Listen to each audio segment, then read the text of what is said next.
আল্লাহর জমিনে আল্লাহকে নিয়ে আলোচনা করার পর দ্বিতীয় গুরুত্বপূর্ণ বিষয়, আল্লাহ রাব্বুল আলামিনকে নিয়ে আলোচনা করার চাইতে গুরুত্বপূর্ণ কোনো আলোচনার বিষয় আল্লাহর জমিনে আর নাই। আল্লাহর পর যার আলোচনা সবচাইতে শ্রেষ্ঠ, সবচাইতে বেশি মর্যাদাপূর্ণ, সেটা হলো প্রিয় নবী সাল্লাল্লাহু আলাইহি ওয়াসাল্লামকে নিয়ে আলোচনা।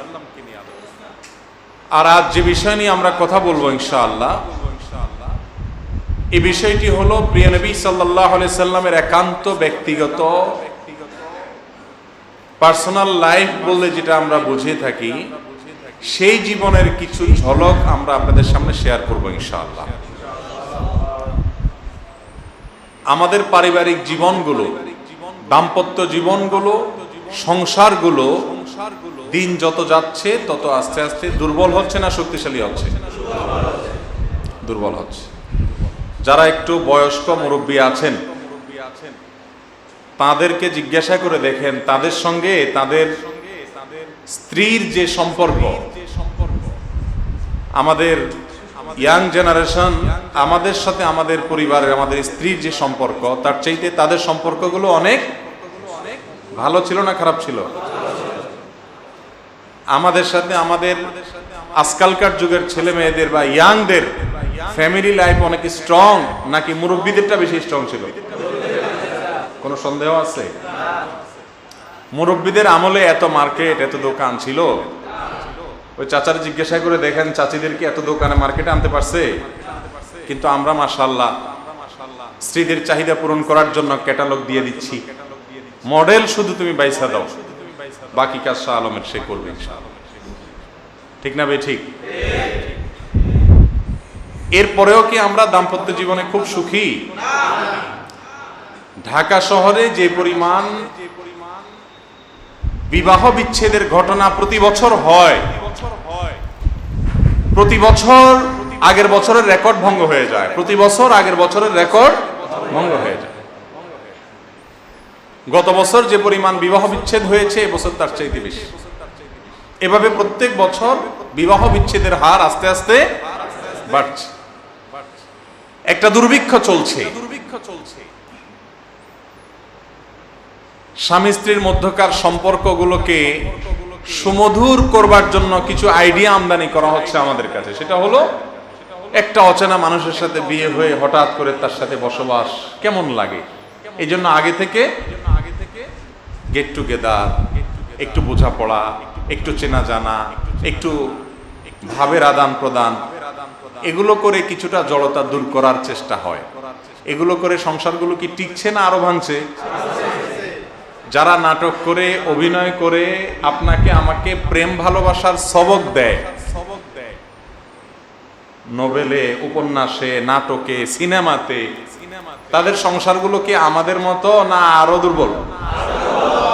কোনো সন্দেহ আছে? 3 বিয়ে, 4 বিয়ে, 5 বিয়ে, 6ষ্ঠ বিয়ে, 7ম বিয়ে শুনতে শুনতে আমরা কাহিল। ঠিক না বেঠিক? এত প্রেম ভালোবাসা শিখাইতেছে, তাদের ব্যক্তিগত জীবনের অবস্থা হলো এই। তাহলে কি বোঝা গেল? দাম্পত্য জীবনে তারা আসলে সুখী, তাদের পথে সুখ কখনো আসতে পারে। কোন সন্দেহ আছে? না তো বলেন, কিন্তু প্রেমের ট্রেনিং তো তাদের কাছ থেকে নেন। ঠিক না বেঠিক? ভালোবাসার প্রশিক্ষণ, স্ত্রীকে কিভাবে ভালোবাসবেন, ভালোবাসা কিভাবে আঠার মতো হবে, ভালোবাসা কিভাবে অকৃত্রিম হবে, জীবন বাজি রেখে আপনার স্ত্রী আপনার জন্য ভালোবাসা দিবে, সেই পদ্ধতি জানতে হলেও প্রিয় নবী মুহাম্মদ রাসূলুল্লাহ সাল্লাল্লাহু আলাইহি সাল্লামের দাম্পত্য জীবনকে স্টাডি করতে হবে, জানতে হবে এবং সেটাকেই অনুসরণ করতে হবে। কোনো সন্দেহ আছে? আমাদের প্রিয় নবী সাল্লাল্লাহু আলাইহি সাল্লামের জীবনের একেবারে শুরুর দিকের ঘটনা, যখন তিনি সর্বপ্রথম জিবরিলকে দেখলেন হেরা গুহায়, ভয় পেয়ে গেছেন, চাপ দিছে ধরে, ভড়কায় গেছেন, ভয়ে দৌড়ে চলে আসছেন বাসায়। বাসায় আসার পর যখন খাদিজা রাদিয়াল্লাহু তাআলা আনহাকে বললেন, খাদিজা আমি তো ভয় পাইছি এই কাহিনী, তখন খাদিজা কি করলেন? বলছেন যে আমি আমার বাপের বাড়ি যাই। বাপরে বাপ, আপনি আবার কোন ফিতনা নিয়ে আসছেন? এরকম বলছে? কি বলছেন? আল্লাহু আকবার।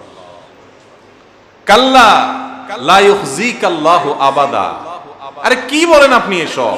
আল্লাহ আপনাকে বেইজ্জত করতে পারেন না, এটা হবে না কোনোদিন। আপনার টেনশনে কোনো কারণ নাই, এটা হতেই পারে না। ইন্নাকা তাহমিলুল কাল। আপনি মানুষের বোঝা তুলে দেন, আরেকজনের বোঝা নিজের কাঁধে তুলে নেন। ওয়া তাকরিদ যায়ফ।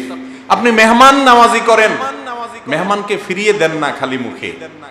ওয়া তুঈনু আলা নওয়াইবিল হক। মানুষের অধিকার আদায় করে দেওয়ার জন্য আপনি সব সময় সোচ্চার ভূমিকা রাখেন। মানুষের কল্যাণে এত কাজ করা মানুষকে আল্লাহ তাআলা বেইজ্জত করতে পারেন না, আপনার কোনো ভয় হতে পারে না। আমাদের তো আজকাল অবস্থা হলো এরকম, জামাই বেশি বেগতিক হলে বয়ে জামাই থুইয়া বাইগে যায় না, ঠিক না ভাই? ঠিক বলেন। ঘরে অশান্তির চোটে স্বামী কোনো কুল কেনারা না পাইলে আয়সা বাইরে আড্ডা মারে, দোস্তের বাড়িতে যায় শুয়ে থাকে, ঠিক না ভাই? ঠিক। আমাদের অবস্থা হলো ঘরের অশান্তির চোটে আমরা অন্য জায়গায় যায় জান বাঁচাই, আর প্রিয় নবী সাল্লাল্লাহু আলাইহি সাল্লাম ঘরের অশান্তি দূর করবার জন্য বাসায় চলে আসতেন। এ হলো তার দাম্পত্য জীবন আর আমাদের দাম্পত্য জীবনের মধ্যে পার্থক্য। প্রিয় নবী সাল্লাল্লাহু আলাইহি সাল্লাম দাম্পত্য জীবনে কেমন ছিলেন এ বিষয়ে এত বেশি আলোচনা যে শেষ করা কঠিন। কোনটা ছেড়ে কোনটা বলবো? আজ আপনাদেরকে অনেক মুখরোচক স্লোগান দেওয়া হয় বিভিন্ন টেলিভিশন চ্যানেলে, টক শোতে, মিডিয়াতে, বিভিন্নভাবে মুখরোচক অনেক স্লোগান দেয়। এই সমস্ত স্লোগান শুনলে মনে হয় যে কত চমৎকার মনে হয়, কিন্তু এগুলো সবগুলো হলো অন্তঃসার শূন্য, ভেতরে মানে ফাঁকা, উপর দিয়ে শুধু ফিটফাট। কারণ যারা এই স্লোগানগুলো দেয় এদের এক একজনের দাম্পত্য জীবনের হাল হাকিকত আমাদের সবার কম বেশ জানা আছে না নাই বলেন? এক একজন নায়ক, এক একজন নায়িকা, এক একজন গায়ক, এক একজন গায়িকা, এক একজন অ্যাক্টর, এক একজন অভিনেতা, এক একজন মডেল, 5টা 7টা 8টা সংসার ভাঙার পরে বুড়া বয়সও বিয়ে আরেকটা। শান্তি আছে কোনো? শান্তির চোটে বিয়ে ভাঙে? শান্তির চোটে সংসার ভাঙে? প্রিয় ভাইরা আমার, প্রিয় নবী সাল্লাল্লাহু আলাইহি ওয়াসাল্লাম আমাদের পুরুষদের জন্য এমন একটা চরম বার্তা দিয়েছেন যে দুনিয়ার সমস্ত পুরুষরা সোজা হওয়ার জন্য একটা কথাই যথেষ্ট। আবার পুরুষদের বার্তা শুনে মহিলাদের খুব বেশি হাসার সুযোগ নেই। মহিলাদেরকেও নবী আলাইহিস সালাম স্বামীদের ব্যাপারে দায়িত্বশীল হওয়ার জন্য অনেক কঠিন বার্তা দিয়েছে।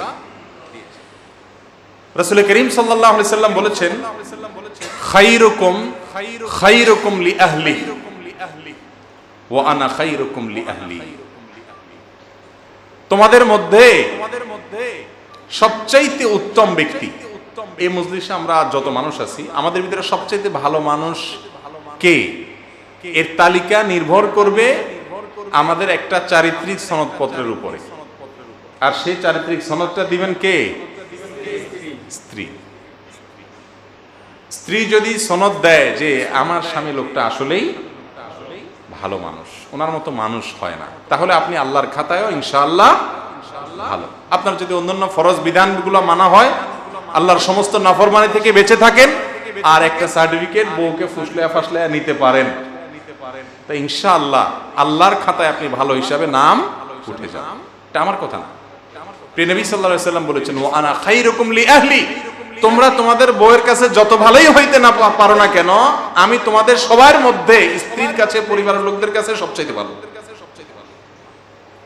কথা কি বুঝতে পারছেন? বউয়ের কাছে ভালো থাকা কাজটা কি খুব সহজ না কঠিন? বিবাহিত যারা তারা জানেন খুব সহজ কোনো কাজ না, অনেক কঠিন কাজ না। বউয়ের কাছে ভালো থাকা, সুবহানাল্লাহ, এটা খুব মানে মারাত্মক একটা জিনিস।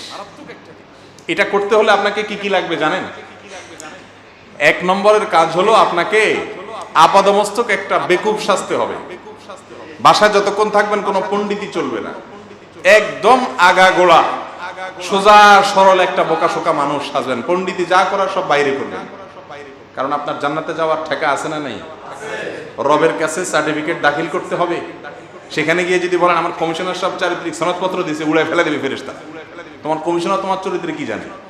তোমার চেয়ারম্যান মেম্বার তোমার চরিত্রে কি জানে? তোমার চরিত্রের হাকিকত তোমার স্ত্রী সবচাইতে ভালো জানে। বাহিরে লম্বা লম্বা ওয়াজ আমি যেমন করতেছি, আপনাকে বসাই দিলে আপনিও পারবেন না, কিন্তু আপনার আমার আসল রূপ, মাথা গরম হওয়ার পর আমরা কি বলি, কি করি, আমাদের তখন চেহারা ছবি কি হয়, এই সব হকিকত যার কাছে পরিষ্কার দিনের আলোর মতো, তিনি হলেন কে? স্ত্রী। এই জন্য রাসূল করিম সাল্লাল্লাহু আলাইহি ওয়াসাল্লাম আপনার আমার সার্টিফিকেটের দায়ভার কার উপরে চাপাইছেন? খায়রুকুম খায়রুকুম লিআহলি, তোমাদের ভিতরে যে ব্যক্তি তার স্ত্রীর কাছে, পরিবারের কাছে ভালো, সে হবে তোমাদের মধ্যে সবচাইতে। কাজটা কি সহজ না কঠিন? সহজ কাজ মোটেও। আজকে বাসায় গিয়ে বউকে জিজ্ঞাসা করবেন যারা বিবাহিত, আর যারা বিবাহিত না তারা মাকে জিজ্ঞাসা করবেন যে আসলে আমি মানুষটা কেমন, একেবারে ইমানে আমানে সত্যি কথাটা বলবেন। দেখবেন বেশিরভাগ বউরা ফিক করে হেসে দিচ্ছে, ঠিক না বেশি? এই হাসির মানে কি? মানে লক্ষণ খারাপ,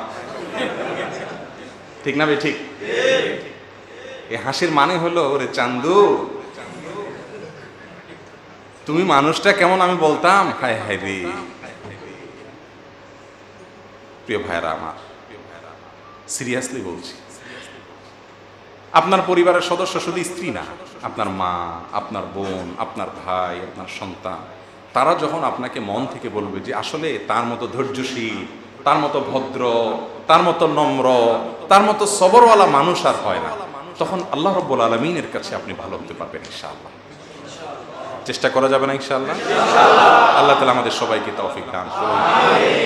এই জায়গায় আমাদেরকে যেতে হবে, কারণ আমাদের নবীজি সাল্লাল্লাহু আলাইহি সাল্লাম বলেছেন, তোমরা যে যতজন আছো, তোমরা তোমাদের সবাই তোমাদের স্ত্রী এবং পরিবারের কাছে যত ভালোই হইতে পারো না কেন, তোমাদের সবার মধ্যে আমি আমার পরিবারের কাছে সবচেয়ে ভালো।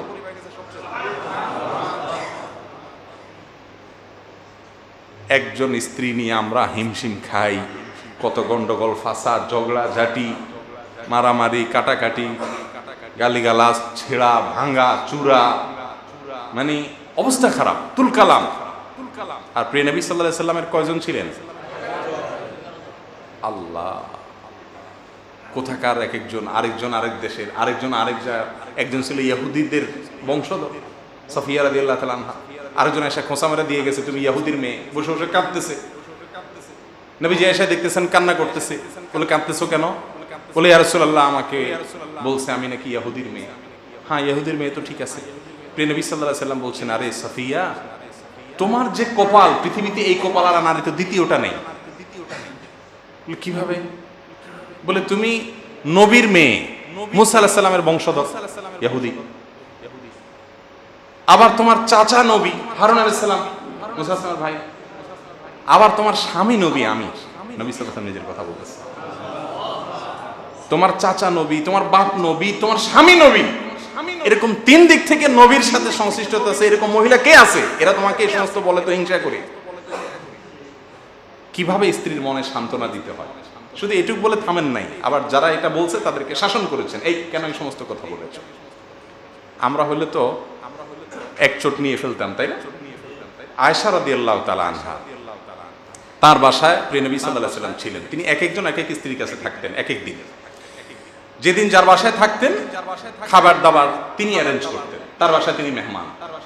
আয়েশা রাদিয়াল্লাহু তাআলা আনহা বয়স কম, গায়রত, আত্মসম্মান বোধ অনেক মারাত্মক ছিল। আত্মসম্মান বোধ বুঝেন তো, মহিলাদের মধ্যে এমনি আত্মসম্মান বোধটা একটু বেশি। মহিলা কাস্টমার যদি ফোন করে, একবারের বেশি দুইবার করে, বাসায় মোটামুটি একটা বিরূপ পরিবেশ সৃষ্টি হয় কি না বলে? এটা এই কারণে হয় যে আল্লাহ রাব্বুল আলামিন মেয়েদেরকে সৃষ্টি করেছেন গায়ুর করে, তাদের ভিতরে গায়রত অনেক বেশি। তারা চায় স্বামী আমার, এখানে অন্য কারোর দখলদারিত্ব তারা একদম সহ্য করতে। আয়েশা রাদিয়াল্লাহু তাআলা আনহার বাসায় প্রিয় নবী সাল্লাল্লাহু আলাইহি ওয়াসাল্লাম ছিলেন, তার বাসায় খাবার দাবার করবেন আজকে। আরেক স্ত্রী তিনি চিন্তা করলেন আল্লাহর নবী আজকে আমার বাসায় নাই, আমি তাকে খাওয়াইতে পারতেছি না, তো একটু পাত্রে করে একটা বাটিতে করে কিছু খাবার নিয়ে একটা কাজের লোক দিয়ে পাঠাই দেন, যে ওই বাসায় আছে তাতে কি, আমি একটু খাবার দিলাম, সরল মনে পাঠাইছেন। আয়েশা রাদিয়াল্লাহু তাআলা আনহা দরজা খুলে যখন দেখছে কাজের লোক খাবার নিয়ে দাঁড়ায় আছে পাত্রে, উনি বাটিটা নিয়ে যত জোর আছে তত জোর দিয়ে ওটা ছুঁড়ে ফেলে দিচ্ছে। বাটি ভাঙা চুরমাচুর, খাবার তো শেষ। রাসূল করিম সাল্লাল্লাহু আলাইহি ওয়াসাল্লাম সবকিছু দেখলেন। দেখার পরে আয়েশা রাদিয়াল্লাহু তাআলা আনহাকে শুধু এটুকু বললেন, গারাত উম্মুকুম,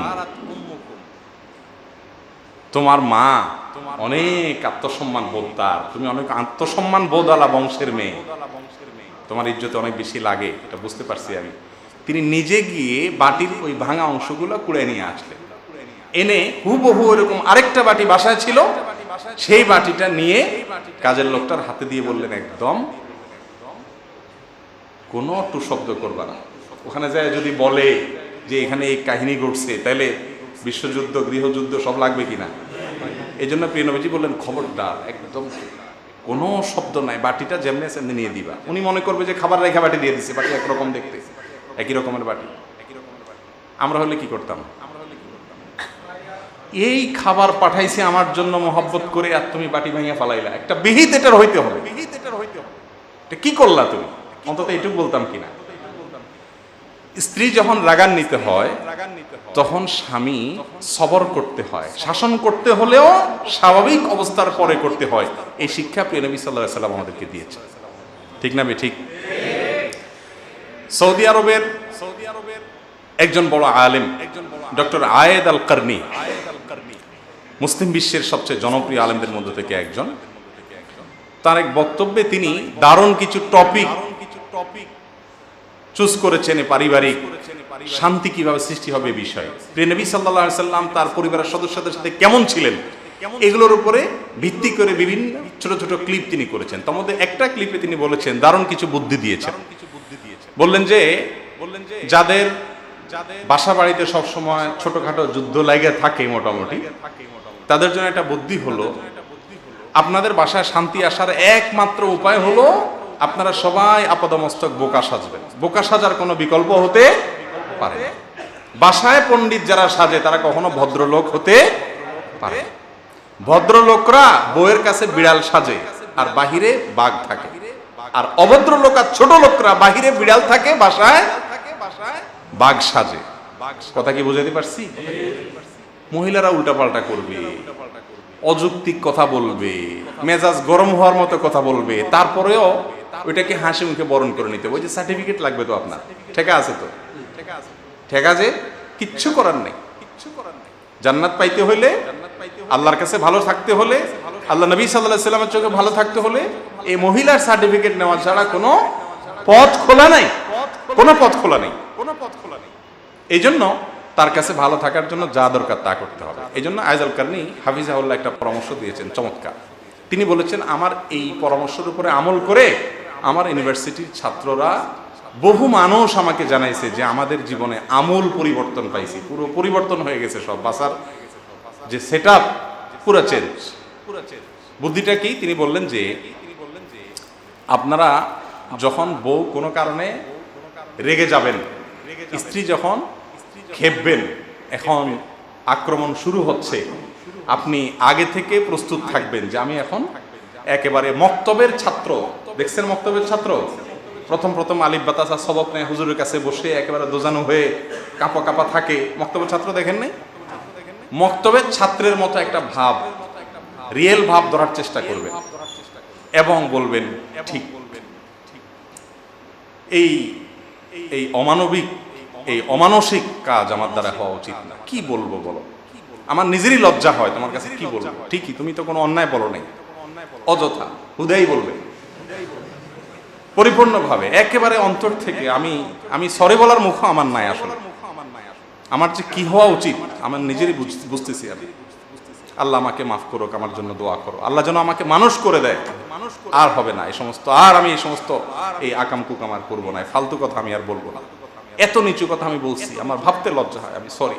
একদম বোকা সাজবে, বুঝে গেলে আবার কাহিনী শেষ, বুঝতে দেওয়া যাবে না। চুপচাপ বোকা সাজবেন। মহিলাদের কাজ হলো আপনি যখন বোকা সাজবেন তখন সে মনে করে সে জিতে গেছে, আর মহিলাদেরকে জিতে দিতে পারলে আপনি হারাই দিলেন, শেষ, তার খেল খতম, এরপর আর আগাইতে পারবে না।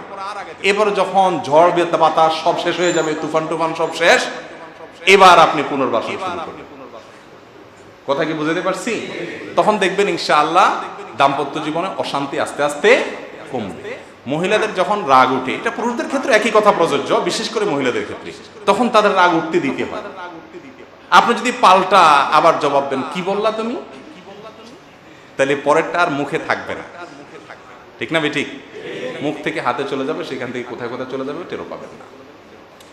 আল্লাহ তাআলা আমাদেরকে প্রিয় নবী সাল্লাল্লাহু আলাইহি সাল্লামের পারিবারিক জীবনকে অনুসরণ করার তৌফিক দান করুন। আমাদের প্রিয় নবী সাল্লাল্লাহু আলাইহি ওয়াসাল্লাম তার পরিবারের কাছে এতটা ভালো থাকতেন যে পরিবারের স্ত্রীর সব ঘরোয়া কাজগুলো তিনি করে দেওয়ার চেষ্টা করতেন। আপনি আমি বেশি ব্যস্ত না নবীজি বেশি ব্যস্ত ছিলেন? পুরো উম্মতের দায়িত্ব নিয়ে এসেছেন, গোটা উম্মতের দায়িত্ব নিয়ে এসেছেন, গোটা বিশ্ব মানবতার হেদায়েতের জন্য দায়িত্ব নিয়ে এসেছেন। তার তো ঘুমানোর সময় নেই, তার তো বসার সময় নেই, কিন্তু বাসায় ঢুকছেন, বাহিরের কোনো হেডেক আর নাই, সম্পূর্ণ সময় স্ত্রীকে দিতেন, সম্পূর্ণ সময় রাত জেগে স্ত্রীর সাথে কথা বলতেন। সহিহ বুখারী সহ বিভিন্ন হাদিসে কিতাবে বর্ণিত হয়েছে, নবী আলাইহিস সালাম বলেছেন এশার পরে কথা বলা এটা তিনি অপছন্দ করতেন। আমাদের আয়েশা বলেছেন নবী সাল্লাল্লাহু আলাইহি ওয়াসাল্লাম এশার পরে কি বলা পছন্দ করতেন? কথা বলা, যেই কোনো কথা বলা, এটা অপছন্দ করতেন। কিন্তু স্বামী স্ত্রীর মধ্যকার কথোপকথন শুধু এই একটাকে কি করতেন? এলাও করতেন, অনুমোদন দিতেন। আয়েশা রাদিয়াল্লাহু তাআলা আনহা তাকে একবার গল্প শুনিয়েছেন, আবু জারার গল্প, বিশাল বড় হাদিস। উম্মে জারার গল্প। উম্মে জারা নামে এক মহিলা ছিল, তার স্বামী ছিল আবু জারা। আবু জারা উম্মে জারাকে অনেক আদর যত্ন করত।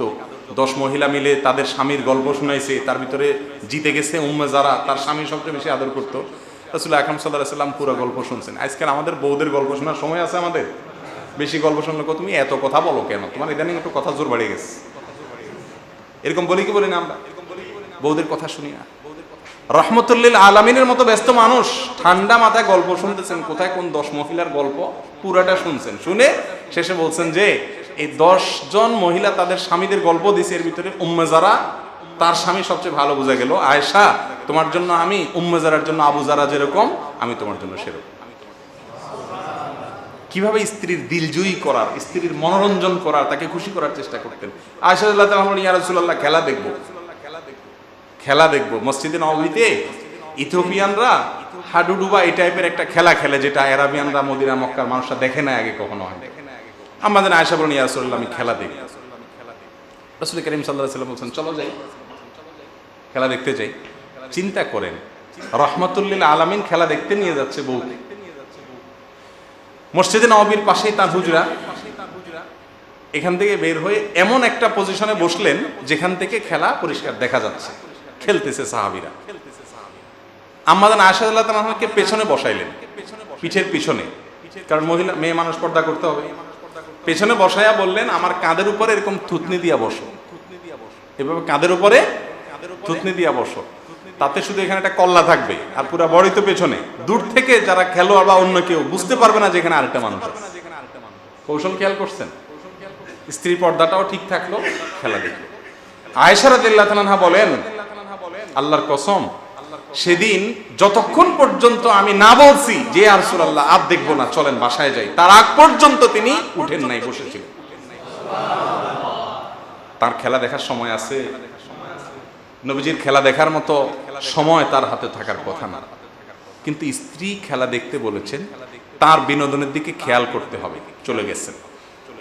এরপর আমাদের আয়েশা রাদিয়াল্লাহু তাআলা এই হাদিসের শেষে বলেছেন, ফাকদুরু কদরাল জারিয়াতিল হাদিসাতিস সিন্নি আল হারিসাতি আলাল লাহবি। ও দুনিয়ার মানুষ, পুরুষেরা, তোমরা তোমাদের অল্প বয়স্কা স্ত্রী যারা খেলাধুলার দিকে, বিনোদনের দিকে একটু তাদের ঝোঁক আছে, তাদের বৈধ হালাল বিনোদনের ব্যাপারে তোমরা সাবধান থাকবে, দায়িত্বশীল থাকবে। আল্লাহ নবী সাল্লাল্লাহু আলাইহি ওয়াসাল্লাম এভাবে খেয়াল রাখতেন। এগুলোর ব্যাপারে অবশ্য ওয়াজ না করলেও চলে। আমরা স্ত্রীকে মোবাইল একটা জায়গা আরেকটা কিনে দিয়ে অনেক কিছু করি। আমাদের সমস্যা হলো আমরা ধৈর্য ধরতে পারি, ঠিক না? ঠিক, দেওয়ার জায়গা ঠিকই দিই, কিন্তু এমন এমন কথা বলি এদিক দিয়ে ঢুকে ওদিক দিয়ে বাইরে হয়ে যায়, আছে না নাই? স্ত্রীকে কখনো সংসার বিচ্ছিন্ন করার কথা, তালাক দেওয়ার কথা বলা, এটা কোনো ভদ্র কোনো ইমানদার পুরুষের খাসলত হতে পারে। মহিলারা সবচেয়ে বেশি কষ্ট পায় তখনই যখন স্বামী এরকম কোনো কথা বলে। আমাদের মতো অনেক স্বামী আছে না, না এরকম কথায় কথায় বলে, কথায় কথায় খোঁটা দেয়, মনে হয় যে তার দয়ার তলে।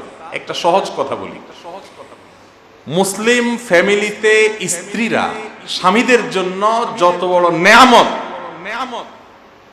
আল্লাহর জমিনে এর চাইতে বড় আর কোনো নেয়ামত নাই। রাসূল করিম সাল্লাল্লাহু আলাইহি ওয়াসাল্লাম বলেছেন, আদ-দুনিয়া কুল্লুহা মাতা, দুনিয়াতে আল্লাহ তাআলা যা কিছু রেখেছেন সবকিছুই আল্লাহ রাব্বুল আলামিন মানুষের জন্য নেয়ামত হিসেবে দিয়েছেন। ওয়া খায়রু মাতা'আদ দুনিয়া আল মারআতুস সালিহা, আর দুনিয়াতে যত নেয়ামত আছে এর ভিতরে সবচেয়ে বড় হলো একজন নেক, একজন ভালো স্ত্রী। তার চাইতে বড় উপভোগের বস্তু আর হতে পারে না।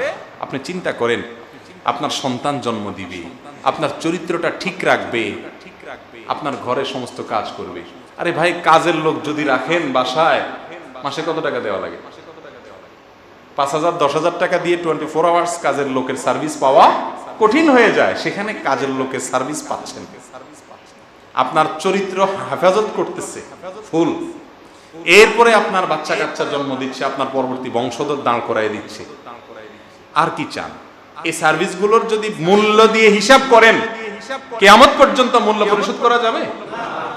একটু চিন্তা করে দেখেন তো, মিলান তো বাস্তবতার সাথে। এত কিছু সার্ভিস দেওয়ার পরে যদি সে একটু উল্টাপাল্টা বলে, উল্টাপাল্টা করে, একটু বেলাইন হয়, বেলাইনে যায়, তার কথায় আপনি বেলাইনে যায়েন না, কিন্তু তার বেলাইন কাজগুলোকে, কথাগুলোকে হজম করার চেষ্টা করা উচিত কি উচিত না বলেন? প্রিয় ভাইরা আমার, শ্বশুর বাড়ির লোকেরা সাধারণত আমাদের দেশে তো বিয়ে করলে সাথে আবার যৌতুক টৌতুক দেওয়ার একটা প্রথা প্রচলিত আছে। আজকাল তো চাওয়া টাওয়া লাগে না, বলা টলা লাগে না, এমনিই দেয়। কারণ এমন সিস্টেম হয়েছে যে ওই চিপায় মেয়ের বাপ অটোমেটিক পড়ে যায়, কোনো উপায় নাই, দিতেই হয়, খুশি হয়েই দেওয়া লাগে, এছাড়া কোনো উপায় নাই। অথচ একটা মেয়েকে জন্ম থেকে, গর্ভধারণ করা থেকে, জন্ম থেকে নিয়ে বিয়ের উপযুক্ত করা পর্যন্ত তার পেছনে যত ইনভেস্ট, যত খরচ, যত সময়, এগুলো সব ব্যয় করছে কে? মেয়ের বাপ মা, তাই না? আচ্ছা, এই মেয়েকে এসএসসি, এইচএসসি বা যত পড়াশোনা করাইছে, এই পড়াশোনা করাইছে টাকা পয়সা খরচ করে বাপ মা। এই পড়াশোনার সুবিধাটা ভোগ করবে কে? স্বামী। কিভাবে? তার ছেলে মেয়ে পড়াবে, তার সংসারে ওইটার সার্ভিস দিবে। ভোগটা কি বাপ মা করে? ইনভেস্টটা করে বাপ মা, ভোগ করতেছেন আপনি, ঠিক না বে? ঠিক। খাওয়ায়া পড়ায়া ট্রিটমেন্ট করে মেয়েটাকে একজন বড় মানুষ, অ্যাডাল্টে পরিণত করে দিচ্ছে। এরপরে এই অ্যাডাল্টে গোটা মানুষটার থেকে যে সার্ভিস, সব ধরনের, এই সার্ভিসটা কি বাপ মা পায় না স্বামী পায়? তাহলে এই স্বামী শ্বশুর শাশুড়ির কাছে সারা জীবন মাথা নত করে থাকলেও তো তার দায় শোধ হবে না, হবে? বরং বলা উচিত যে শ্বশুর আব্বাজি, শাশুড়ি আম্মা যান, আপনার মেয়ের গর্ভে ধারণ করা থেকে নিয়ে বিয়ের আগ পর্যন্ত কত টাকা পয়সা খরচ করছেন, কত কি করছেন, এটা ফিগারটা বাইর করেন। ফিগার বাইর করলে তো আপনার 14 গোষ্ঠী সব বেচা লাগবে, ঠিক না বে? ঠিক। এই সব পরিশোধ করার পরেও তো তার দায় পরিশোধ হবে। তাহলে সে বউয়ের সাথে কিভাবে খারাপ ব্যবহার আসে? কোন মুসলমান কখনো তার স্ত্রীর সাথে খারাপ ব্যবহার করতে, যদি করে সে কখনো ভালো মুসলিম হতে পারে, অসম্ভব। কথা কি বুঝাতে পারছি? প্রিয় ভাইরা আমার, ওয়াজ সব মহিলাদের পক্ষে চলে যাচ্ছে, বিপক্ষেও যাবে ইনশাআল্লাহ কিছু। আগে আপনাদের সোজা করে নি, তারপর মহিলাদের কথা বলবো ইনশাআল্লাহ। ধৈর্য ধারণ করার জন্য দায়িত্ব তাদের বেশি না আমাদের বেশি? প্রিয় নবী সাল্লাল্লাহু আলাইহি সাল্লাম কত সুন্দর করে বুঝিয়েছেন, যদি কোনো একটা গুণের কারণে তুমি তার প্রতি মনক্ষুণ্ণ হও, তো তার বহু ভালো গুণ আছে, সেগুলোর কথা চিন্তা করো। আছে না নাই? এমন কোন মানুষ পৃথিবীতে আছে যার সব খারাপ গুণ, একটাও ভালো গুণ নাই? এমন কোন মানুষ আছে? একজনও নেই। প্রত্যেকটা মানুষ তার ভিতরে খারাপ গুণ যদি থাকে, ভালো গুণ অবশ্যই আছে। শুধু খারাপ গুণ দিয়ে আল্লাহ তাআলা কোনো মানুষ সৃষ্টি করেন। আম্মা জান আয়েশা রাদিয়াল্লাহু তাআলা আনহার কথা বলি। ওনার বয়স কম ছিল, ছোট মানুষ ছিলেন, একটু উড়া ছিলেন। আপনার আটার খামিরা করে অনেক সময় ঢাকা ছাড়া অন্যদিকে চলে যেতেন, ছাগল এসে মুখ দিয়ে খাই ফেলে। তো এই ধরনের সমস্যা তার ভিতরে ছিল, বিভিন্ন হাদিসে উঠে আসছে। কিন্তু রাসূল করিম সাল্লাল্লাহু আলাইহি ওয়াসাল্লাম কখনো তাকে ধমক দিয়ে একটি কথাও বলেছেন বলে কোনো হাদিস থেকে পাওয়া যায় না। এর মানে কি এই যে উম্মুল মুমিনিন যারা ছিলেন তারা একেবারে সব ফেরেশতার মতো ছিলেন, টু শব্দ হয় না এরকম না, বহু কিছু টুনটান হয়েছে গেছে, এবং সেখানে মাশাআল্লাহ পক্ষ বিপক্ষ গ্রুপিংও হয়েছে। কিন্তু হয়েছে না হয় নাই? পক্ষ গ্রুপিং হয়েছে। ওমর রাদিয়াল্লাহু আনহু মাঝখানে মধ্যস্থতা করতে হয়েছে, কিন্তু প্রিয় নবী সাল্লাল্লাহু আলাইহি সাল্লাম কখনো স্ত্রীদের সাথে দুর্ব্যবহার, শক্ত কোনো রুক্ষ কোনো কথাও আল্লাহ আয়াত নাজিল করে বলে দিয়েছেন, হে রাসূল আপনি যা বলে দেন তাদেরকে, ভালো না লাগলে যার মনে চায় সে চলে যাক, রাস্তা খোলা আছে। আর যদি থাকে নবীর স্ত্রী হিসাবে তাহলে এইভাবে থাকবে। আল্লাহ আয়াত করে নাজিল করে বলে দিয়েছে, কিন্তু রাসূল মুখ ফুটে তার স্ত্রীদেরকে একটা কথাও বলেননি। সেই রাসূলের উম্মত আপনি, সেই রাসূলের উম্মত হয়ে স্ত্রীর সাথে দুর্ব্যবহার করে আমাদের কখনো মানা। এখন একটা মুশকিল হলো, শয়তান আমাদের কাছে একটা যুক্তি দেয়। যুক্তিটা বলবো? যুক্তিটা হলো, শয়তান বলে যে তাকে শাসন তো আমাকেই করতে হবে, আমাকেই তো শাসন, আমি শাসন না করলে সে শিখবে কোথায়? সুন্দর একটা যুক্তি না? শয়তান এই যুক্তি দিয়ে এবার আস্তে আস্তে আপনারা পাওয়ার দেয় আর কি। এবার একটা খারাপ কথা বলেন, আরেকটা বলেন, ঝগড়া হয়, জাটি হয়, বাবার বাড়ি চলে যাও, এবার আস্তে আস্তে নিচের দিকে নামা শুরু হয়। ঠিক না ভাই? ঠিক। ভালো করে শুনে রাখেন, একজন পুরুষ এই মজলিসে আছেন কিনা, থাকলে একটু হাত তুলে দেখায় না। প্রিয় নবী সাল্লাল্লাহু আলাইহি সাল্লাম সম্পর্কে স্পষ্টভাবে তার শামায়েলে ভিতরে বর্ণিত হয়েছে, মা আবান নবী সাল্লাল্লাহু আলাইহি ওয়াসাল্লাম আত-তুআমা কাত্তু। প্রিয় নবী সাল্লাল্লাহু আলাইহি সাল্লাম জীবনে কখনো কোনো খাবারের দোষ ধরেন না, কখনো কোনো খাবারের দোষ ধরেননি। তার মানে কি এই যে তার স্ত্রীগণ উম্মুল মুমিনিন, উম্মাহাতুল মুমিনিন রিদওয়ানুল্লাহি আলাইহিম, তারা যা রান্না বাড়া করেছেন সব 100% পারফেক্ট ছিল, কখনো লবণ কমবেশ হয় নাই, কখনো কিচ্ছুতে অসুবিধা হয় নাই। ব্যাপারটা কি এরকম? মানুষের হাত তো একটু এদিক সেদিক তো অবশ্যই হতে পারে, কিন্তু তিনি কখনো খাবারের দোষ ধরেন নাই। একটু শব্দটা, বাক্যটা আবার চিন্তা করেন, কখনো জীবনে কখনো খাবারের দোষ ধরেননি। আর আমাদের অবস্থা কি?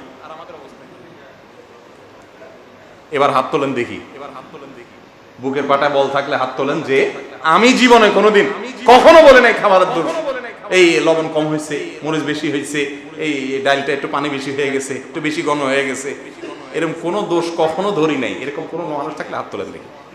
আছেন? ও আবিয়াত্তের হাত তুললে লাভ হবে কি?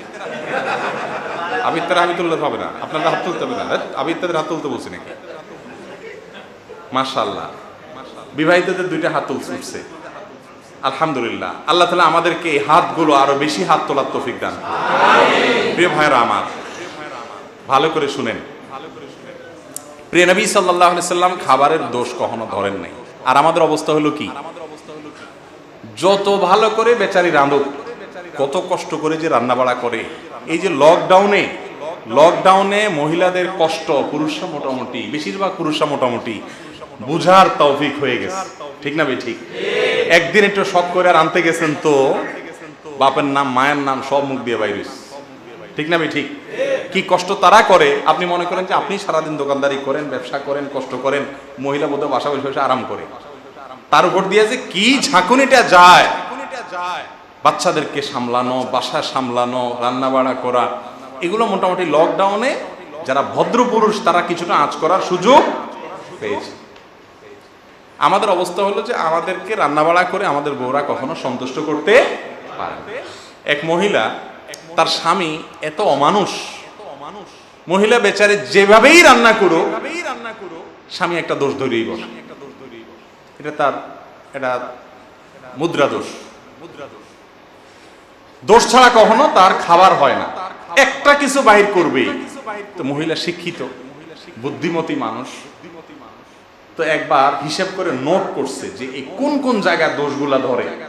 একটা একটা করে সব নোট করে নিয়ে একদিন চমৎকার করে একটা রান্না দিছে, যে তার সব আইটেমগুলা সব মাথায় রেখে পারফেক্ট করে একেবারে কোথাও কোনো সমস্যা নাই করে সুন্দর করে ডাইনিং টেবিলে খাবার টাবার বিছাইছে আজকে, যে আজকে চান্দু দেহি কি করে। খাইতে দিছে, খাইতে বসে স্বামী আর কিছু বলে টলে না, সব কিছু পারফেক্ট, আগে যা ধরতো কোনো জায়গায় কোনো সমস্যা নাই, সব মাপ মতো। খাওয়া টাওয়া শেষ করে হাত দিয়ে উঠে যেতেছে, বউ কয় কি কিছু কইলে না, কেমন হলো? তো বলতেছে এত ভালো ভালো না। বুঝতে পারছেন?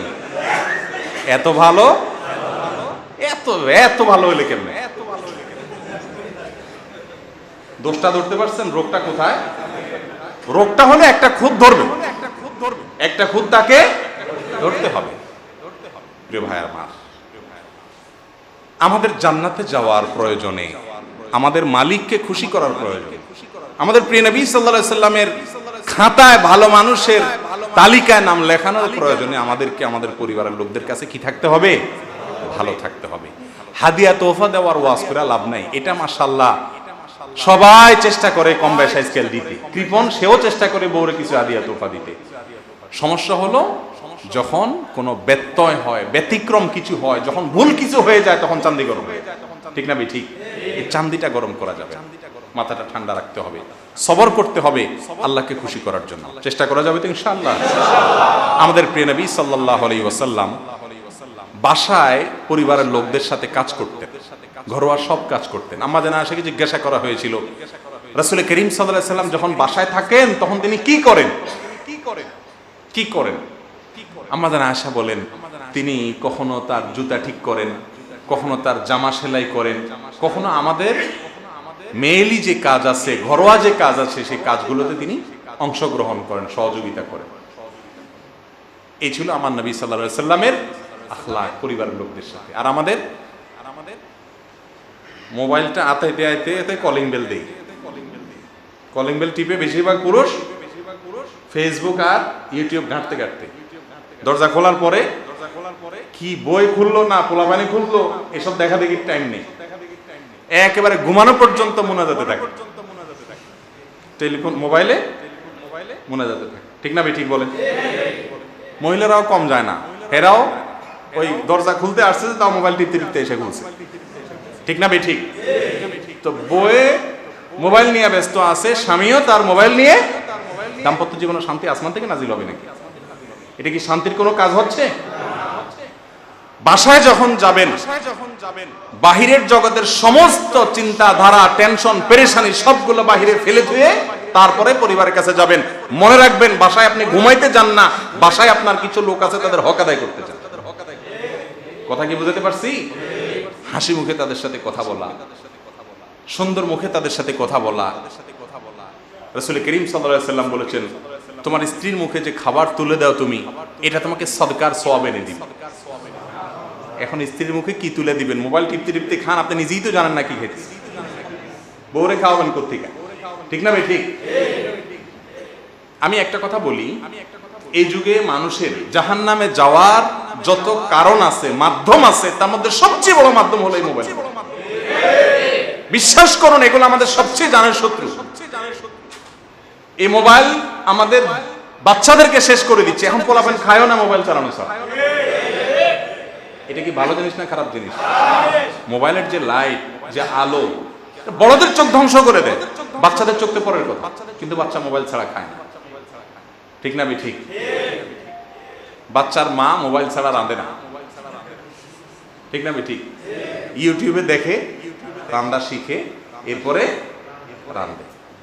আর বাচ্চার বাপ তো মোবাইল নিয়ে আসে, ওয়াজ শোনার নাম দিয়ে শয়তান ঢুকায় যে ইউটিউবে হুজুরের ওয়াজ শুনবো।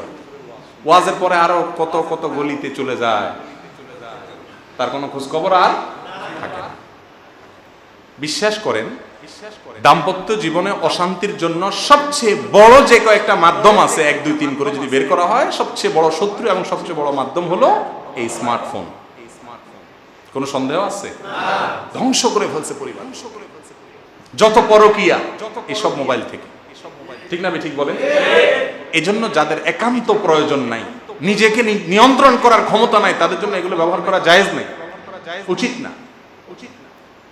বাসায় যতক্ষণ থাকবেন প্রিয় নবী সাল্লাল্লাহু আলাইহি সাল্লাম তার পরিবারকে সময় দিতেন, আর আমাদের পরিবারকে সময় দেওয়ার কোনো সময়, মা মারটা নিয়ে ব্যস্ত, বাবা বাবারটা নিয়ে ব্যস্ত, পোলাপাইনরাও একটা ধরা দিছে যে একা জাহান্নামে যাবো কেন, তুইও চল। বাপের হাতে একটা, মায়ের হাতে একটা, পোলাটা জ্বালায় সারাক্ষণ, হেরে একটা ধরা দিছে। ঠিক না ঠিক? মনে রাখবেন, বাসা বাড়িতে অবস্থান করাকালীন সময়গুলো আপনার না, এগুলো আপনার পরিবারের সদস্যদের। তাদেরকে শুধুমাত্র পয়সা করে দিয়ে গরু ছাগলের মতো মোটা তাজা করা আপনার দায়িত্ব না। তাদেরকে বিনোদন দেওয়া, তাদের সাথে সময় দেওয়া, তাদের সাথে হাসি মুখে কথা বলা, তাদেরকে সুন্দর তারবিয়ত দেওয়া, এটা অন্যতম একটা কারণ। আজকাল বাবারা মায়েরা অভিযোগ করতে করতে শেষ, ছেলে বেলাইন হয়ে যাচ্ছে, মেয়ে বেলাইন হয়ে যাচ্ছে। আমি বলি এই সবগুলার বড় কারণ হলো বাপ মা নিজে বেলাইন। সন্তান সবচেয়ে বেশি শিখে কার কাছ থেকে? বাপ মার কাছ থেকে।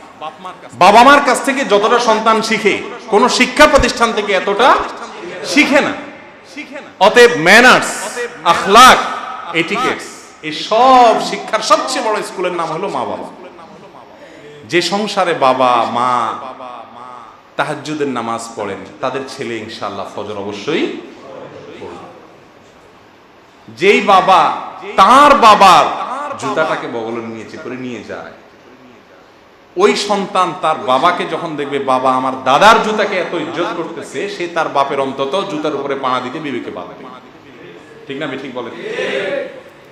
পারিবারিক শিক্ষাগুলো আজ বিদায় হয়ে গেছে, এগুলো নাই। এর একটা বড় ইফেক্ট আমাদের সন্তানদের উপরে পড়ে যাচ্ছে। পরিবারগুলো এখন আর সে শান্তির আবাস নেই, এগুলো সব জাহান্নাম হয়ে গেছে। প্রত্যেকে যার যার নিজেকে নিয়ে ব্যস্ত। আল্লাহ রাব্বুল আলামিন আমাদেরকে নবী সাল্লাল্লাহু আলাইহি সাল্লামের যে সিরাত, তার যে জীবন আদর্শ পরিবারের লোকদের সাথে ছিল, সেটাকে পরিপূর্ণরূপে অনুসরণ করার তৌফিক দান করুন। চেষ্টা করা যাবে তো ইনশাআল্লাহ? তাহলে স্বামীদের কাজ হবে স্ত্রীদেরকে ধমক না দেওয়া, বকাঝকা না দেওয়া। রাসূল করিম সাল্লাল্লাহু আলাইহি সাল্লাম কখনো তার কোনো স্ত্রীর গায়ে হাত তোলেননি, কখনো তার কোনো স্ত্রীর গায়ে হাত। আজকের আমাদের কাছ থেকে ফতোয়া জিজ্ঞাসা করতে আসে, হুজুর বউকে পিটানো জায়েজ আছে কিনা? মাসালাটা কোন রকম বাহিরনি করতে পারে, পারলে এবার এটার উপর আমল করার জন্য অস্থির হয়ে পড়ে। অথচ এই কথা সে জানার চেষ্টা করে না যে আমার নবীজি সাল্লাল্লাহু আলাইহি সাল্লামের এতজন স্ত্রী এক একজন এক এক ঘর থেকে আসছে, এত বৈপরীত্য হওয়ার কথা, এত ব্যত্যয় হওয়ার কথা, কিন্তু তিনি কখনো কারোর গায়ে হাত তোলেন, ধমক দিয়ে কাউকে কথা বলতেন। তো কোথায় আমাদের সে আখলাক? ওই যে বললাম, তিনি কখনো খাবারের দোষ ধরেন নাই। আমরা বলি শাসন করার জন্য হলেও দোষ ধরতে হবে। আপনি শাসন করার জন্য দোষ ধরার দরকার কি? বউ যখন উল্টা পাল্টা রাঁধে, লবণ উল্টা পাল্টা হয়, আপনি কয়েকদিন রাঁধে দেখান না যে লবণ কত পারফেক্ট দেওয়া যায়, মাশাআল্লাহ। তখনই তো বোঝা যাবে যে পারফেক্ট দেওয়া জিনিসটা সোজা না কঠিন। ঠিক না ঠিক? আপনারা রাঁধতে দিলে তো লবণ, মরিচ, তেল, ঝাল, কোথায় কোনটা যাবে কোনো হুলদিশা থাকবে না। এই জন্য সবরের সবচেয়ে বড় জায়গা হলো বাসা বাড়ি। আমরা মনে করি যে বাহিরে যা করি না করি, ভেতরে মনে হয় এটা তো আমার জগৎ, এখানে বোধহয় আমি যা ইচ্ছা তা করতে পারি। না, বরং উল্টা। বাহিরে যা করেন না করেন, কোথাও কিছু খারাপ কিছু করা যাবে না, তারপরেও সবচেয়ে বেশি আপনার উত্তম আখলাক, উত্তম ব্যবহার পাওয়ার অধিকার কে? আপনার পরিবারের লোক। আর আমাদের হলো এটা উল্টা। ঠিক না ঠিক? মহিলাদেরও একই অবস্থা। কোন পুরুষ মানুষ ফোন দিলে মহিলাকে মোবাইলে এত সুন্দর করে নরম সুরে কথা বলবে, জি বলুন ভাইয়া। ঠিক না ঠিক? আর স্বামী ফোন দিলে বলো এতবার ফোন দিতেছ, রান্নাবাড়া করি তো কি? ঠিক না ঠিক? সেম একই কাহিনী পুরুষদের। মহিলা কাস্টমার আসলে আফা বসেন, আফা আপনারা তো সব দোকানদার মানুষ, আফা বসেন, আফা এই চেয়ার দে, আফারে চেয়ার দে, বসেন আফা। ঠিক না ঠিক? আর বউ একবার বেশি দুইবার ফোন দিলে, তোমার কোনো কাজ নাই বাসায়, আমার দোকানদারি করতে দিবা না। এই হলো আমাদের আখলাক। ঠিক না ঠিক? আপনার ব্যবহার সবচেয়ে সুন্দর ব্যবহার পাওয়ার অধিকার যার, সে হলো আপনার স্ত্রী, তারপরে বাকি সব। ঠিক না ঠিক? কিন্তু আমরা এটা করি না। আমাদের প্রিয় নবী সাল্লাল্লাহু আলাইহি ওয়াসাল্লামের সুন্নাহ নাই। আমি মণিপুরে এক মসজিদে ইমামতি করতাম, 2002 সাল 3 সালের ঘটনা। আমার এক মুসল্লি মুরব্বী মানুষ আমার কাছে এসে বললেন যে হুজুর, আমার ছেলে অনেক বড় ডাক্তার, তার চেম্বারে রোগীর কোনো অভাব নাই, কিন্তু আমার বৌমাটা অনেক শিক্ষিত মেয়ে, ভালো ঘরের মেয়ে, তার সাথে সে যে চালের মতো ব্যবহার করে, আমি নিজে লজ্জায় আমার মাথা হেট হয়ে যায়। ছেলে আমার এত শিক্ষিত, এত বড় ডাক্তার, এত তার নাম সুনাম, কিন্তু এই ছেলে আমার বউয়ের সাথে এরকম করে। তার চেম্বারে যদি আপনি যান পাগল হয়ে যাবেন, তার রোগীরা এই ডাক্তার ছাড়া কোনো ডাক্তারের কাছে যাবে না, তার ব্যবহার এত সুন্দর। সেই ছেলে আমার বাসায় আসলে কুকুরের মতো সারাক্ষণ গেউ গেউ করতে থাকে বৌমাটার সাথে। আমার বৌমা নামাজের পরে 2 হাত তুলে বদদোয়া করে কষ্টের চোটে, আমি দেখতে পাই বৌমার কোনো দোষ নেই। তো ডাক্তার আপনার কথাটা শুনে খুব ভালো করে আপনারে পছন্দ করে, আপনি একটু তারে বুঝাই না। তো আমি একদিন বাসায় নিয়ে গেলাম, আইনা বললাম ডাক্তার সাহেব সমস্যা কি? বাসায় আপনার চেম্বারে এত সুন্দর আচরণ করেন মানুষের সাথে, রুগীরা সব আপনার জন্য অস্থির, ডাক্তার সাহেবের আচরণেই আমাদের রোগ ভালো হয়ে যায়। এত মধু পড়া মানুষটা বাসায় আসলে এরকম আপনার দুর্গন্ধ ছুটে কেন মুখ থেকে? তো দেখি মিটমিট করে হাসতেছে। বললাম ভাই হাসতেছেন কি, কিছু বলেন? তো বলতেছে ভাই ওইটা তো আমার বিজনেস পারপাস, ওখানে হাসি, সুন্দর ব্যবহার, এগুলো সবগুলো তো আমার বিজনেসের প্রয়োজন। আমাদের বেশিরভাগ লোক এরকম না বলেন? মালিকের সঙ্গে মধুর মতো, কাস্টমারের সাথে মধুর মতো, চিনির মতো, সুবহানাল্লাহ, রসগোল্লার মতো, আরো কত জিলাপির মতো। আর বাসায় হলাম একদম তেঁতুলের মতো, তিতা টক। ঠিক না ভাই? ঠিক। আল্লাহ রাব্বুল আলামিন আমাদের সবাইকে সংশোধন হওয়ার তৌফিক দান করুন। প্রিয় ভাইরা আমার, কিছু জিনিস আছে যেগুলোকে আমরা ইবাদত মনে করি না। সুবহানাল্লাহ বলা ইবাদত আমরা সবাই বুঝি, আলহামদুলিল্লাহ বলা ইবাদত আমরা সবাই বুঝি, কোরআন তেলাওয়াত করা ইবাদত আমরা সবাই বুঝি, নামাজ পড়া ইবাদত আমরা সবাই বুঝি। স্ত্রীর দুর্ব্যবহারকে হজম করা, ধৈর্য ধারণ করা, গিলে ফেলা, সবর করা, আল্লাহর জন্য ক্ষমা করে দেওয়া, হাসি মুখে গ্রহণ করে নেওয়া, এটাও যে ইবাদত সেটা আমরা বেশিরভাগ মানুষ জানি না। শেষ কবে বউয়ের মুখে খানা তুলে দিয়েছিলেন? হাত তোলার দরকার নাই, একেবারে সিক্রেট বিষয়। খুব কম না বলেন? অথচ প্রিয় নবী সাল্লাল্লাহু আলাইহি ওয়াসাল্লাম হাদিসে স্পষ্ট করে বলেছেন, তোমার স্ত্রীর মুখে খাবার তুলে দেওয়া এটা হলো গরিবকে দান করলে সাদকার যেরকম সওয়াব হয় সেরকম সওয়াব আল্লাহ তাআলা আলাদা দিবেন স্ত্রীকে ভালোবেসে খাবারটা মুখে তুলে দেবেন। যে ব্যক্তির সাথে তার স্ত্রীর ভালোবাসার সম্পর্ক যত বেশি, বন্ধন যত মজবুত, তার তাকওয়া ইনশাআল্লাহ অন্যান্য ফরায়েজ আহকামগুলো যদি মেনে চলে আল্লাহ, তার পাশাপাশি যদি এটা হয় তাহলে তার তাকওয়া ইনশাআল্লাহ তত বেশি মজবুত। এখন মুশকিল হলো এই ওয়াজ শুনে আবার বইয়ের কথায় বাপ মা ভাই বোন এদের সাথে একেবারে কাঁচা দিয়ে লেগে যায়। এই সমস্যাটা আছে না নাই?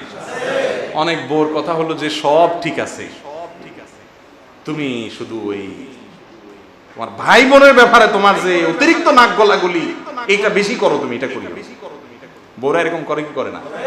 এই ব্যাককল মহিলা অনেক ব্যাককল। এর জন্য বললাম, রাসূল করিম সাল্লাল্লাহু আলাইহি ওয়াসাল্লাম বলেছেন, বুখারী বর্ণিত হাদিস, মান সাররাহু আইয়ুসাতা লাহু রিজকুহু আও ইউনসা লাহু ফি আসারিহি ফালিয়াসিল রাহিমা।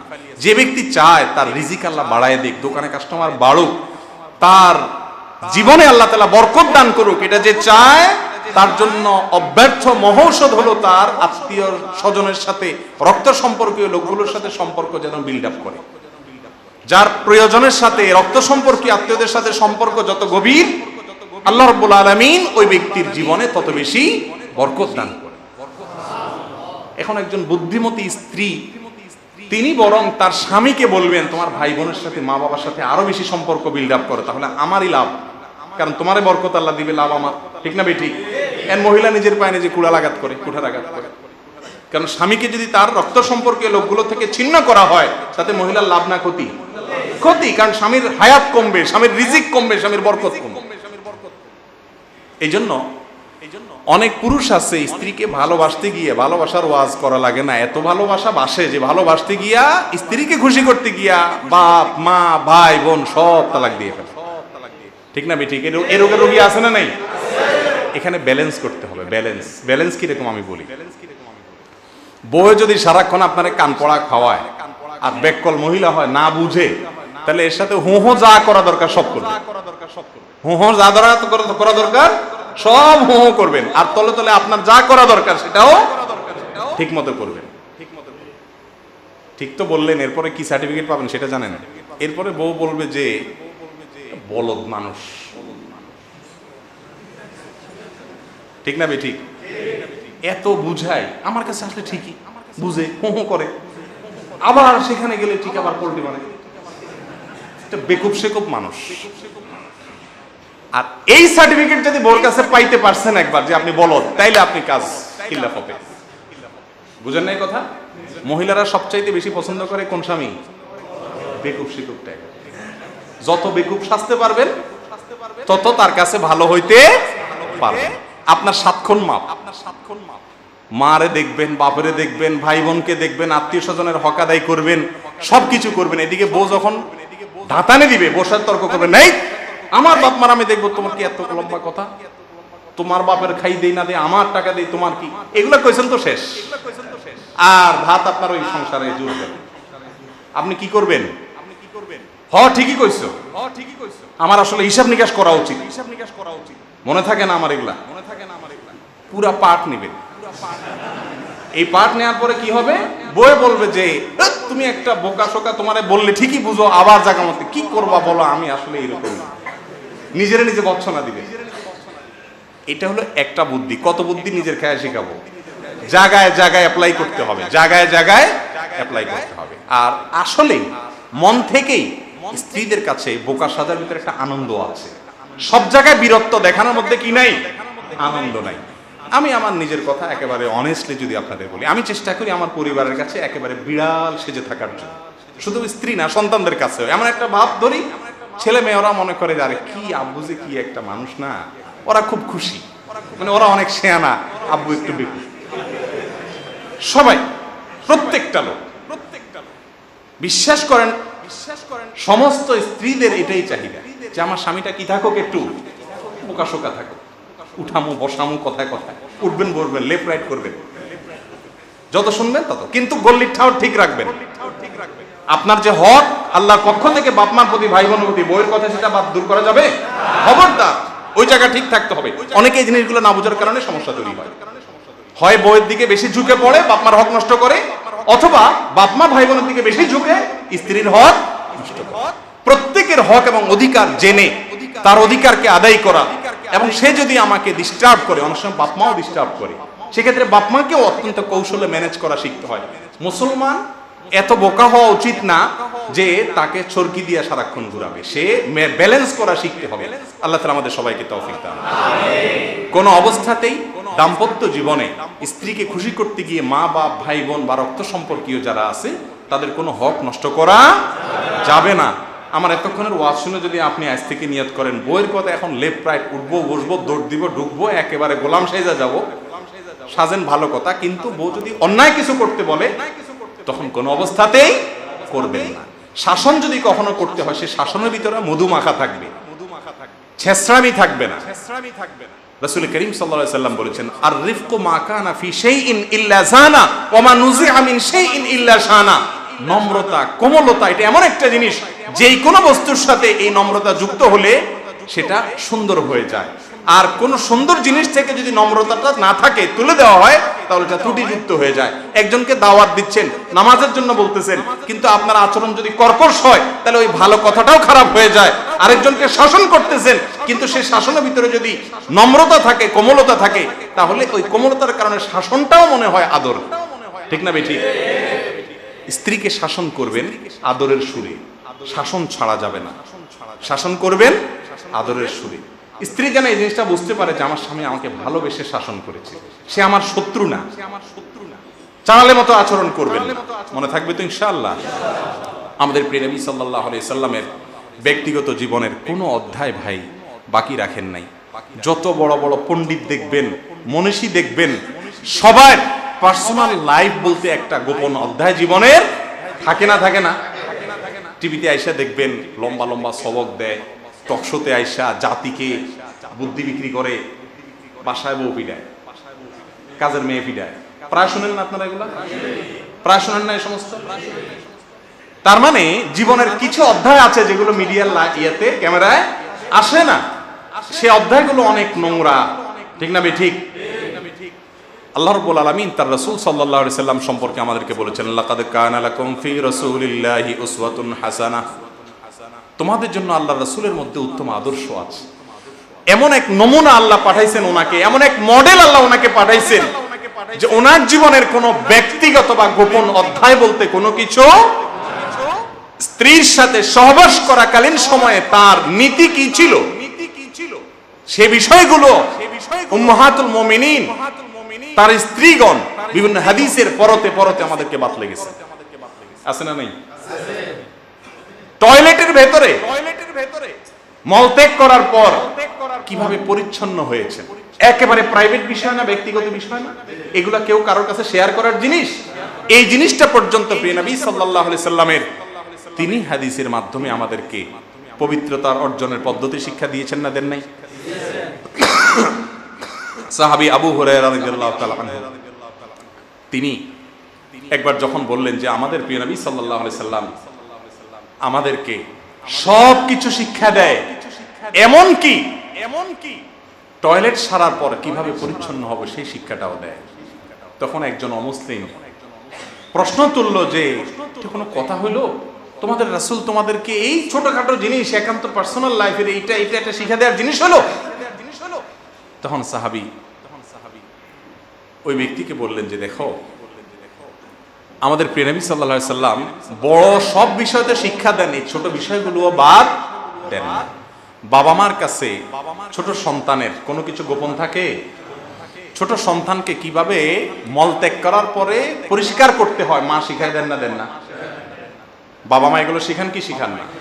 প্রিয় নবী সাল্লাল্লাহু আলাইহি সাল্লাম আপনার আমার প্রতি এত বেশি দয়ালু ছিলেন, এত বেশি মায়ালু ছিলেন, এত বেশি আন্তরিক ছিলেন, এত বেশি স্নেহ করতেন, এত বেশি মমতা করতেন, এত বেশি ভালোবাসতেন যে আমাদের জীবনের প্রতিটি পরতে পরতে মা বাবা যেরকম সন্তানকে হাত ধরে ধরে শিক্ষা দিতেন, তিনি সেরকম শিক্ষা দিয়েছেন। তার শিক্ষাকে যদি আপনার পারিবারিক জীবনে অ্যাপ্লাই করেন, আল্লাহর কসম আপনার পারিবারিক জীবন শান্তিময় হবে। তার শিক্ষাকে যদি আপনার ব্যবসায়িক জীবনে প্রয়োগ করেন, ইনশাআল্লাহ আপনার ব্যবসায়িক জীবনে আল্লাহ রাব্বুল আলামিন সুখ এবং শান্তি দান করবেন। অনুসরণ করব তো ইনশাআল্লাহ। প্রিয় নবী সাল্লাল্লাহু আলাইহি সাল্লামের সুন্নাহকে অনুসরণ করার জন্য পাগল করা থাকবো, খুঁটে খুঁটে বের করব তিনি এই পরিস্থিতিতে কি করেছেন, আমিও সেটা করব। তার সুন্নাহকে পালন করার ক্ষেত্রে যে যত বেশি অন্ধ হয়ে যেতে পারবে, আমি আর কিছু বুঝি না আমার নবীজি কি করেছেন, এটার জন্য যে যত বেশি অন্ধ হতে পারবে, সে আল্লাহ নবী সাল্লাল্লাহু আলাইহি সাল্লামের তত নৈকট্য অর্জন করতে পারবে ইনশাআল্লাহ। চেষ্টা করা যাবে কিনা ইনশাআল্লাহ? আল্লাহ তাআলা আমাদের সবাইকে আমাদের প্রিয় নবী সাল্লাল্লাহু আলাইহি সাল্লামের সুন্নতের আশিক হওয়ার তৌফিক দান করুন। তার সুন্নতকে খুঁটে খুঁটে খুঁজে খুঁজে আমল করার তৌফিক নসিব করুন। নিজের সন্তান এবং স্ত্রীদের ভালো করার জন্য তাদের জন্য দোয়াও করবেন। দোয়াও করতে হয়। রব্বানা হাব লানা মিন আজওয়াজিনা ওয়া যুররিয়াতিনা কুররাতা আয়ুন ওয়াজআলনা লিল মুত্তাকিনা ইমামা। কি দোয়া! এই দোয়ার অর্থ জানেন? সুবহানাল্লাহ। আল্লাহ আমার পরিবারের সদস্যদেরকে, আমার সন্তানদেরকে আমার চোখ শীতলকারী মানে কি? মানে এমন করে দেন যে এদেরকে দেখলে আমার নয়ন জুড়িয়ে যায়, তাদেরকে দেখলে আমার নয়ন জুড়ে যায়। নয়ন জুড়ানোটা কখন হয়? বলেন? আপনার সন্তানটা অনেক সুন্দর সুঠাম দেহের অধিকারী, মাশাআল্লাহ, দেখতে শুনতে খুব সুন্দর, কিন্তু তার মাথায় সমস্যা আছে। আপনার চোখ শীতল হবে এই সন্তান দেখলে? মাথাও ঠিক আছে, বডিও ঠিক আছে, পড়ালেখায় ভালো না, সব ফেল মারে, আপনার এই সন্তানকে দেখলে নয়ন জুড়াবে? এটাও ঠিক আছে, কিন্তু সে পারিবারিক জীবনে, দাম্পত্য জীবনে বা বড় হওয়ার পরে সে বাবা মার প্রতি কেয়ার করে না, বউয়ের কথা শুনে এবং অমানুষ হয়ে গেছে। আপনার চোখ শীতল হবে? চোখ শীতল হওয়া মানে হলো আমার সন্তান, আমার স্ত্রী, আমার স্বামী, আমার পরিবারের সদস্য, তার জীবনের যত পার্ট এবং অধ্যায় হতে পারে সকল অধ্যায়ে 100% পারফেক্ট হলে তখন দিল জুড়ে যায়। ঠিক না বে ঠিক? এই দোয়া আল্লাহ তাআলা নিজে শিখাই দিয়েছেন। সূরা ফুরকান আয়াত নম্বর কত? 74। সূরা ফুরকান আয়াত নম্বর 74। আল্লাহর কাছে দোয়া করবেন, রব্বানা হাব লানা মিন আজওয়াজিনা ওয়া যুররিয়াতিনা কুররাতা আয়ুন ওয়াজআলনা লিল মুত্তাকিনা ইমামা। আর আজকে থেকে চেহারা পাল্টায় ফেলবেন, ভিন্ন এক চেহারায় বাসায় যাবেন, সালাম দিয়ে ঢুকবেন, মোবাইল টোবাইল টিপাটিপি করবেন না, ভদ্রলোকের মতো থাকবেন। প্রথম প্রথম বউ একটু খোঁচাখুচি করবে, বলবে কি ব্যাপার দরবেশ দরবেশ ভাব, হ্যাঁ কাহিনী কি? প্রথম প্রথম একটু খোঁচাবে বউয়ে, কারণ সারা জীবন যা বাদরামি করছেন সেগুলোর জন্য কিছু খোঁচা তো খেতেই হবে, কিন্তু সিরিয়াস হয়ে যাবেন। আমি প্রিয় নবী সাল্লাল্লাহু আলাইহি সাল্লামের মতো হতে চাই। তিনি তার পরিবারের কাছে সবচাইতে ভালো ছিলেন। তার সব স্ত্রীকে একরকম ছিল, কিন্তু সবার কাছে তিনি ভালো থাকার চেষ্টা করেছেন। চেষ্টা করা যাবে কিনা ইনশাআল্লাহ? আল্লাহ তাআলা আমাকে আপনাকে আমাদের সবাইকে তৌফিক দান করুন। প্রিয় নবী সাল্লাল্লাহু আলাইহি সাল্লামের সিরাত, যার জীবন আদর্শ, এটা একটা একটা অধ্যায় করে জানতে হবে, একটা একটা অধ্যায় করে শিখতে হবে, বুঝতে হবে, তারপরে সেটা জানার চেষ্টা করতে হবে। সমস্ত বড় বড় মনীষীদের জীবন আদর্শের বললাম তো যে গোপন গোপন অধ্যায়গুলো অনেক সময় দেখা যায় যে তারা মানুষকে জানতে দেয় নাই, কিন্তু আপনার আমার প্রিয় নবী সাল্লাল্লাহু আলাইহি সাল্লাম তার জীবনের সমস্ত অধ্যায়গুলো একটা একটা করে আমাদেরকে জানাই দিয়েছেন। কি দেন নেই? কেন জানাইছেন? যাতে আমরা অনুসরণ করতে পারি এবং আমল করতে পারি। আল্লাহ রাব্বুল আলামিন তার পরিপূর্ণরূপে আমাদেরকে সমস্ত সুন্নাহগুলোকে আমল করার তৌফিক দান করুন। তিনি তার পরিবারের লোকদের কাছে যেরকম ছিলেন আমরা যেন সেরকম থাকতে পারি, সেই তৌফিক আল্লাহর কাছে চেয়ে নিতে হবে। এবং ওই যে ব্যালেন্স করা শিখতে হবে, খবরদার আবার এমন জজবা দিয়েন না যে বইয়ের মহব্বতে বইয়ের মুরিদ হইয়া দুই হাত দিয়া বায়াত নিয়া এবার বাকি সব আত্মীয়স্বজন ভুলে গেছেন, খবরদার এরকম যেন না হয়। আল্লাহ আমাদের সবাইকে তৌফিক দান করুন। আপনারা